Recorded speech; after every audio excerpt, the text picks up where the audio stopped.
usong-uso kasi ngayon, ang dami na po talagang household na may mga alagang mga, di ba? Mga pet dog, pet cat, Persian, mga ganung tipo, ang dami na po.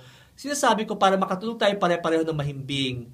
Dok, may bakuna naman po yung aso namin eh. Ganyan, para makatulog tayo ng mahimbing po pag kayo po ay na scratch, miski scratch lang po. Scratch lang. Kasi alam nyo po, didilaan po ng mga aso at pusa yung kanilang pose o yung kanilang po ano, di ba? Kahit po ganon, scratch, nakalmot kayo, yung ngipin ng aso o pusa ay nasagi kayo, iba pa ho yung talagang totaling nakagat kayo, yung ganyan, tumakbo na kaagad sa pinakamalapit po na either sa Lazaro Hospital or RITM or ito, Animal Bite na may mga animal bite clinics na rin ngayon na marami na rin po para po mabigyan kayo ng paunang lunas, anti-tetanus, okay, magamot ka agad, malunasan ka agad yung sugat, kung wakwak yan, kinakailangan talaga itakbo ka agad sa pinakamalapit na emergency room or hospital para mabigyan ka agad ng bakuna.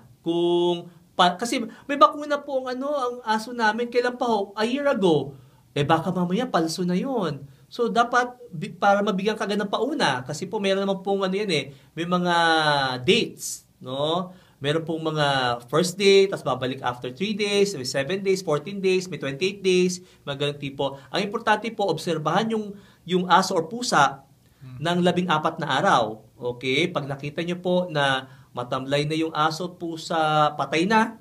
Pag gising mo ng umaga, patay na. O kaya hindi mo na makita kinabukasan kung saan napunta, bumalik ka agad doon sa ospital para ipagpatuloy makumpleto yung mga bakuna. Pero kung after 10 to 14 days, healthy pa yung aso o pusa, wala siyang rabies? Ang sinasabi ko, option mo na kumpletuhin yung... Bakuna. Ako sinasabi ko, ako in-encourage na kumpletuhin mo na para may protection ka na. Yung doon. Doon kang mahal-mahal kasi option mo na nga kung ipagpatuloy mong tapusin or hindi. No? Pero pagka 14 na araw, ako minsan sinasabi ko sa mga pasyente ko, 15 araw eh.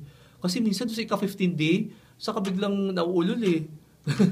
Yung aso, yung kaya sinasabi ko hanggang 15 araw mo obserbahan yung para aso or pusa. Sila.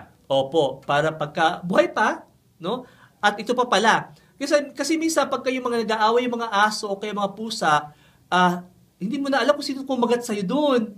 Di ba yung mga ganung tipo? Pag kayo po in doubt, lito na kayo, hindi nyo kilala o hindi nyo alam kung sino doon kumagat, much more, ipagpatuloy nyo na po yung bakuna. Kumpletuhin na yung bakuna para makatulog tayo ng mahimbing pare-pareho.